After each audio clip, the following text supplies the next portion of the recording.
오늘은 창세기 말씀 1장 말씀을 같이 나누겠습니다. 방송실 죄송한데 볼륨을 조금만 높여주실래요? 모니터 볼륨을. 저를 따라서 하시죠. 태초에 하나님이 천지를 창조하시니라. 여기서 말하는 천지는 우주라고 말씀을 드렸습니다. 그 다음에 2절에 나와 있는 그 땅이, 이것은 지구를 말한다고 말씀을 드렸죠. 그래서 우주의 창조를 마치시고 나서 하나님의 관심이 이 땅, 이 지구에 집중되고 있음을 알 수가 있습니다. 중요한 말씀들이 다 많지만 저는 창조하시니라 이 말 자체가 중요하다고 봅니다. 한번 따라서 할까요? 창조하시니라. 온 우주 만물을 하나님이 창조하셨다. 그러니까 무에서 유를 만들어내셨다는 거죠. 무에서 아무것도 없는 상황 가운데서 무언가를 있게 만드신 하나님이시다. 저는 이 말씀이 우리 신앙생활의 기초라고 생각을 합니다. 여기서부터 모든 신앙생활이 다 시작을 한다고 그렇게 생각이 돼요. 하나님의 살아계심, 또 온 우주 만물을 창조하시는 창조주 하나님, 이 전능하신 하나님을 믿는다면 우리가 믿지 못할 게 무엇이 있을까? 또 실망할 일이 있을까? 낙심될 일이 있을까? 어떤 어려움이 있다 할지라도 하나님께서는 새롭게 변화시킬 수 있는 분이시다 하는 것을 알 수가 있는 것이죠. 그래서 이 천지를 창조하신 하나님께서 이 지구를 혼돈되고 공허하고 흑암 가운데 있는 무질서하고 텅텅 비어있고 깜깜한 이런 상황 가운데서 이제 질서를 잡아나가시고 또 채워주시고 어둠 가운데 빛을 주시고 하는 이런 모습을 볼 수가 있습니다. 그래서 하나님을 만나면 어두운 인생이 밝아지고 공허한 인생이, 텅텅 빈 인생이 채워지고 또 무질서한 인생이 질서가 잡히고 하는 것을 알 수가 있습니다. 하나님은 그런 하나님이시기 때문에 그렇죠. 이런 하나님께서 쭉 이제 이 땅에 지구의 모든 것들을 하나하나 이렇게 채워나가신 다음에 맨 마지막에 창조한 것이 뭐냐? 그게 사람입니다. 사람. 처음도 참 중요하지만 끝이 중요하죠. 그래서 아무리 인생을 좋게 태어났어도 좋은 부모를 만나고 또 좋은 환경 속에서 태어났어도 끝이 좋지 않으면 참 불행한 인생이라고 볼 수 있지 않겠습니까? 그래서 끝이 중요합니다. 그런데 사람을 맨 마지막에 창조했습니다. 건물보다 중요한 것은 그 건물 안에 살고 있는 사람이죠. 우리나라 청와대가 어떤 곳이었죠? 대통령이 사는 곳입니다. 그러니까 청와대에 모든 관심이 집중되고 그 청와대를 관리하고 보호하고 그러지 않았습니까? 그런데 대통령이 사는 장소가 바뀌어버렸어요. 청와대에서 용산으로. 그러니까 이제 용산으로 다 집중이 되는 거죠. 용산으로. 건물도 물론 중요하지만 그러나 건물 안에 살고 있는 그 사람이 중요합니다. 하나님이 이 지구를 창조하셨는데 그 지구보다 중요한 것은 어떻게 보면 그 지구 안에 살고 있는 사람이라고 볼 수가 있습니다. 따라서 사람은 창조의 꽃이고 창조의 완성이고 창조의 영광이라고 볼 수가 있는 것이죠. 창조의 꽃이 뭐라고요? 사람. 그러니까 우리 자신이죠. 특별히 거듭난 하나님의 백성, 하나님의 자녀가 창조의 꽃이라고 볼 수가 있습니다. 그래서 저나 여러분은 하나님이 만드신 창조의 꽃이다. 한번 저를 따라서 하시죠. 나는 창조의 꽃이다. 나는 창조의 완성이다. 나는 창조의 영광이다. 하나님께서 저와 여러분에게 관심을 가지시고 말씀하시면서 두려워하지 말라, 놀라지 말라, 내가 너를 지명하여 불렀나니 너는 내 것이라, 이렇게 하나님께서 오늘도 말씀하시는 줄로 믿습니다. 두 번째로 하나님이 창조하실 때요, 이렇게 창조하셨습니다. 우리 26절 말씀 한번 읽어볼까요? 26절 다 같이 시작. 하나님이 이르시되 우리의 형상을 따라 우리의 모양대로 우리가 사람을 만들고 그들로 바다의 물고기와 하늘의 새와 가축과 온 땅에 기는 모든 것을 다스리게 하자 하시고, 하나님께서 우리를 사람을 창조하실 때 하나님의 형상, 하나님의 모양대로 만드셨다는 겁니다. 여기 중요한 내용 중에 하나는 우리라고 하는 단어예요. 우리라고 하는 단어를 3번 썼습니다. 여러분, 하나님은 한 분이신데 왜 하나님께서 우리라고 하는 단어를 썼을까요?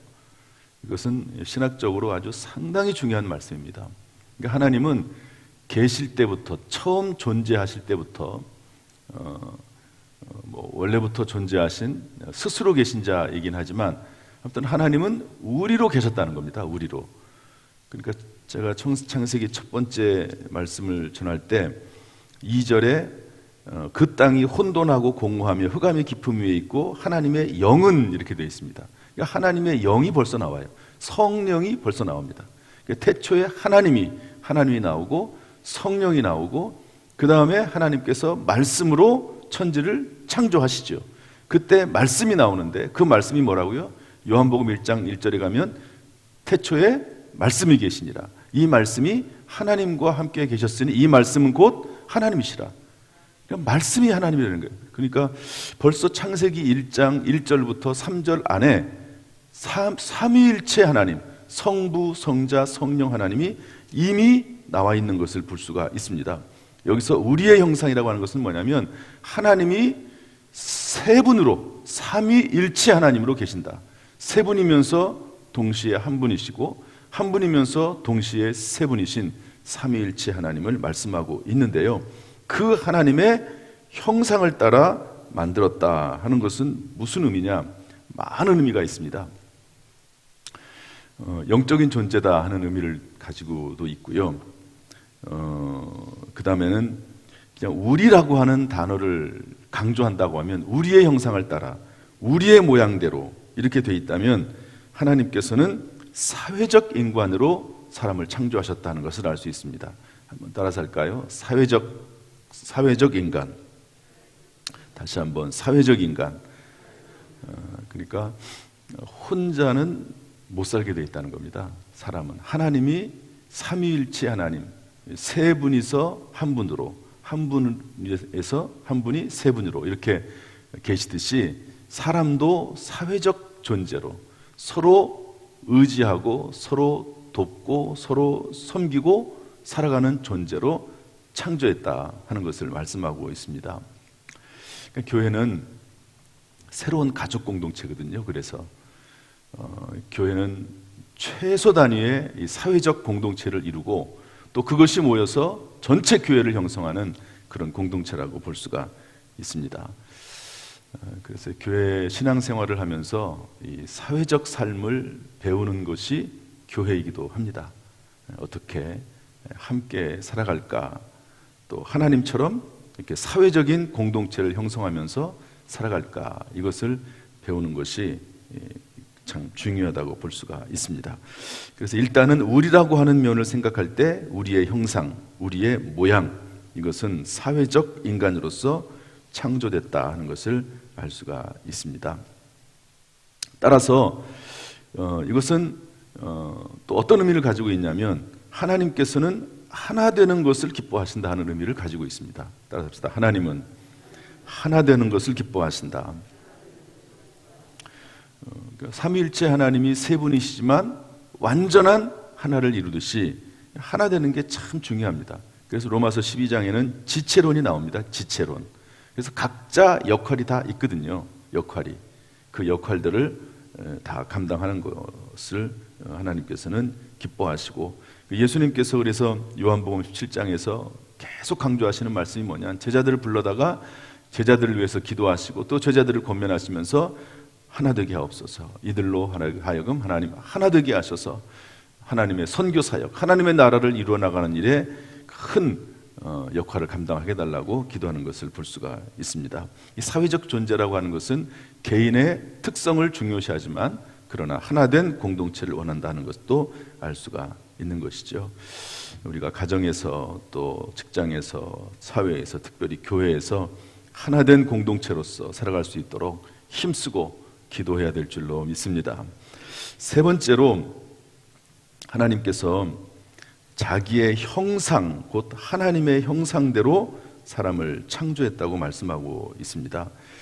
여기 27절에 보면 여기서는 우리라고 하는 말을 안 쓰고 있습니다. 27절에 보면 하나님이 자기 형상, 곧 하나님의 형상대로 사람을 창조하시되 남자와 여자를 창조하시고, 이렇게 되어 있는데 하나님의 형상, 그러니까 우리의 형상이라고 할 때는 사회적인 모습을 강조했다고 보면, 여기서 하나님의 형상이라고 말할 때는 그것은 하나님의 성품이 그 안에 들어있다 하는 것을 의미하고 있습니다. 이 내용이 창세기 2장 7절에 가서 다시 한번 반복 설명되고 있는데, 생기를 그 코에 넣으시니 사람이 생령이 된지라 이렇게 말씀하고 있거든요. 그 생기를, 다른 어떤 동물이나 식물을 창조하시면서 그 코에 생기를 불어넣었다라고 하는 말씀을 하신 적이 없습니다. 그런데 하나님께서는 생기를 불어넣으셔서 생령이 되게 하셨는데, 이것은 영적인 인간으로 창조했다는 의미를 가지고 있습니다. 따집시다. 영적인 인간. 그래서 사회적 인간으로 만드시고 영적인 존재로 만드셨죠. 따라서 사람은 영적인 인간으로 살아야 되는데, 하나님의 성품이 들어있는 존재로 살아가야 되는데, 짐승처럼 살지 말고 윤리나 도덕이 없는 본능으로 사는 것이 아니다 하는 것을 알 수가 있습니다. 하나님을 닮아가는 인생, 거룩한 인생이 저와 여러분의 얼굴이 될 수 있기를 주님의 이름으로 축복합니다. 또한 바라기는 내 얼굴에서 하나님의 형상을 보이게 하는, 신약에 오면은 우리를, 그리스도인들을, 우리 예수 믿는 사람들을 그리스도의 향기라고 표현하기도 하잖아요. 그러니까 우리를 통해서 하나님의 형상이 드러나야 되는 거죠. 하나님의 인격이나 하나님의 성품이 드러나야 된다는 것도 우리가 이 말씀을 통해서 깨달아 알 수 있습니다. 신앙생활을 하면 할수록 조금씩 예수님을 닮아가서 우리 얼굴에서, 또 우리의 언어에서, 우리의 삶에서 하나님의 향기가 나타나고 하나님의 인격이 드러날 수 있기를 주님의 이름으로 축복합니다. 마지막 네 번째로 26절에 보면 다스리게 하자 이렇게 말씀하고 있습니다. 그러니까 사람의 창조는 참 여러 가지 의미들이 많이 있습니다. 그래서 26절 맨 뒤에 보면 모든 것을 다스리게 하자 하시고 이렇게 되어 있습니다. 따라서 사람의 창조는요, 다스리고 통치하는 관리자로 창조하셨음을 볼 수가 있습니다. 그래서 우리가 이 지구를 참 잘 관리하거든요. 지난번 수요일 날 설교하면서 이 기후교회라고 하는 이야기를 했습니다. 환경, 이 교회가 이제는 환경에도 좀 신경을 써야 된다. 지구가 점점 죽어가고 있다. 그런 얘기를 했는데요. 지구를 잘 관리하고 다스리는 거죠.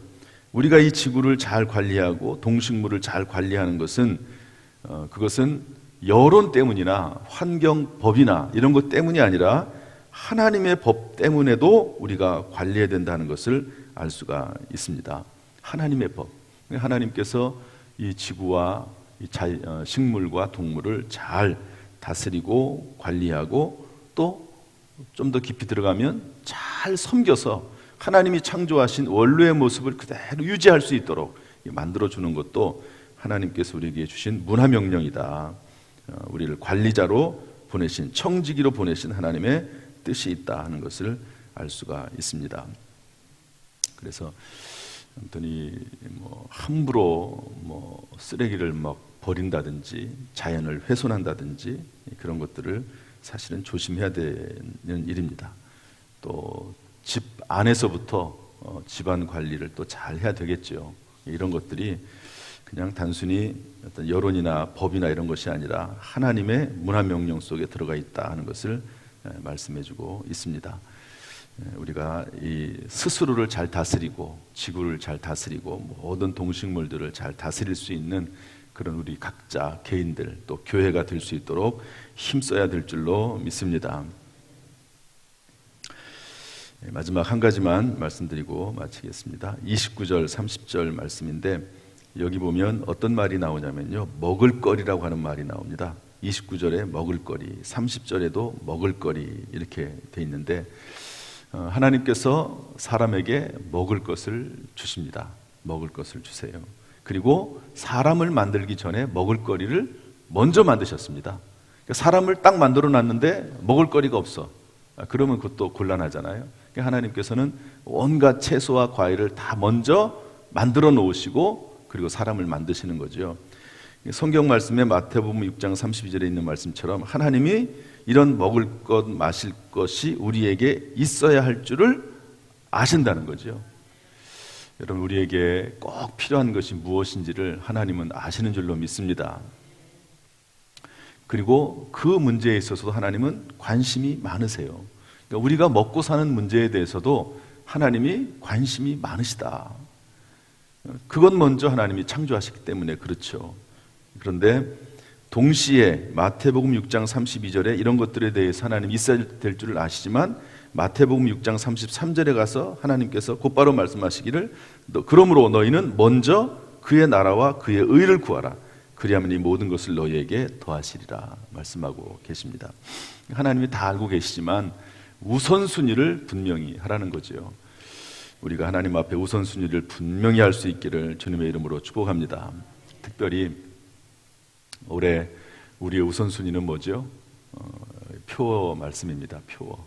서로 돌아보고 격려하고 권하라. 격려한다는 것은 용기를 북돋아주는 거고, 권한다는 말은 뭐라고 그랬죠? 이긋저긋라고 하는 단어를 써서 강권하다는 그런 의미를 가지고 있다. 때때로 매일 그러면 안 됩니다. 매일 그러면 어떻게 삽니까? 못 살죠. 아무리 좋은 말도 맨날 하고 그러면은 못 삽니다. 아주 그냥 조심스럽게 해야죠. 그래서 지난번에 제가 어떤 분이 저에게 찾아와서 하나님께서 예배자를 찾으십니다라고 하는 그 내용, 예배를 강조하십시오. 그 내용도 참 중요하지만 제가 사실 더 감동받은 것 중에 하나는 뭐냐면 열흘 동안 작정 기도했다 하는 그게 참 저는 감동스럽더라고요. 그래서 저도 이제 그것을 좀 배우려고 어떤 중요한 문제가 있을 때 또 어떤 일을 할 때 뭐 항상 그럴 수는 없잖아요. 그런데 어떤 중요한 문제를 이렇게 말하거나 또 건의하거나 또는 이렇게 발언을 하거나 이럴 때 열흘 동안 또 어떤 분에게 강권하고 또 어떤 권면을 할 때 이 중요한 문제라고 생각이 되면 한 열흘 정도는 좀 기도해야 되겠구나, 그런 생각을 제가 해보게 됐습니다. 그래서 제가 지금 기도 제목이 하나가 생겼어요. 그래서 지금 한 3일 정도 기도를 하고 있습니다. 누구를 좀 만나려고 하는데 열흘 동안 저도 좀 기도를 하려고 열흘 동안 준비기도 하고 작전기도 하고 그리고 나서 얘기를 해야 되겠다, 이런 생각을 가지고 지금 저도 기도를 하는 거죠. 그래서 이 강권이라고 하는 것이 그냥 뭐 생각나는 대로 그냥 얘기하는 게 아니고 쉽게 말하는 게 아니라, 물론 이제 일상적으로 말하는 거야 그냥 편하게 얘기해야 되죠. 그러나 중요한 이야기들은 열흘 동안 기도하고 작전 기도하고 그렇게 말해야 될 것도 있겠다 하는 생각을 해보게 됐습니다. 정말 올해 먼저 행해야 될 것 서로 돌아보고 격려하고 강권하는 일, 또 그리고 하나님은 예배하는 자를 찾으신다고 그랬으니까 예배하는 일에 우리가 먼저 하나님의 나라와 의를 구하는 이런 모습이 있으면 하나님께서 우리 개인뿐만 아니라 우리 교회에도 모든 것을 하나님께서 채워주실 줄로 믿습니다. 이런 은혜가 충만히 임하기를 주님의 이름으로 축원합니다. 할렐루야. 기도하겠습니다. 하나님 아버지, 우리를 창조의 꽃으로, 창조의 완성으로, 창조의 영광으로 우리를 세워주시니 감사합니다. 우리가 하나님의 형상대로, 하나님의 모습대로 만들어졌사오니 하나님을 닮아가는 인생이 되게 하여 주옵소서. 특별히 먼저 그의 나라와 그의 의를 구하는 인생이 되도록 하나님이여 늘 우리를 지켜주시고 우리의 마음을 감동하시고 새 영과 새 마음을 허락하여 주옵소서. 악한 영 사탄 마귀가 틈타지 못하도록 우리를 지켜주시기를 원합니다. 하나님에게 더 가까이 갈 수 있도록 우리의 마음을 늘 하나님 권고하여 주옵소서. 이 새벽에 나와서 하나님의 은혜를 부르짖습니다. 하나님을 사모합니다. 주여 그 간절한 입술의 기도를 들어 응답하여 주옵소서. 하나님은 창조주 하나님이시오니 뒤로 물러서거나 낙심하거나 좌절하거나 우울증에 빠지지 않게 하시고 늘 주 안에서 새 힘으로도 살아갈 수 있도록 우리를 인도하여 주옵소서. 모든 근심, 걱정, 문제가 예수 그리스도의 이름으로 사라지게 하시고 오늘도 새 힘으로도 주님의 지혜와 능력으로 살아가 승리할 수 있도록 하나님께 영광이 되도록 인도하여 주옵소서. 예수님의 이름으로 축복하며 기도하옵나이다. 아멘. 이제는 우리 주 예수 그리스도의 은혜와 아버지 하나님의 무한하신 사랑과 성령님의 교통하심이 이 시간 주의 은혜를 사모하여 주의 말씀을 사모하여 예배를 사모하여 주 앞에 나온 모든 성도들 한 사람 한 사람 머리 위에 그 가정, 직장, 사업, 자녀, 심령 위에 함께 하시기를 간절히 축원하옵나이다. 아멘.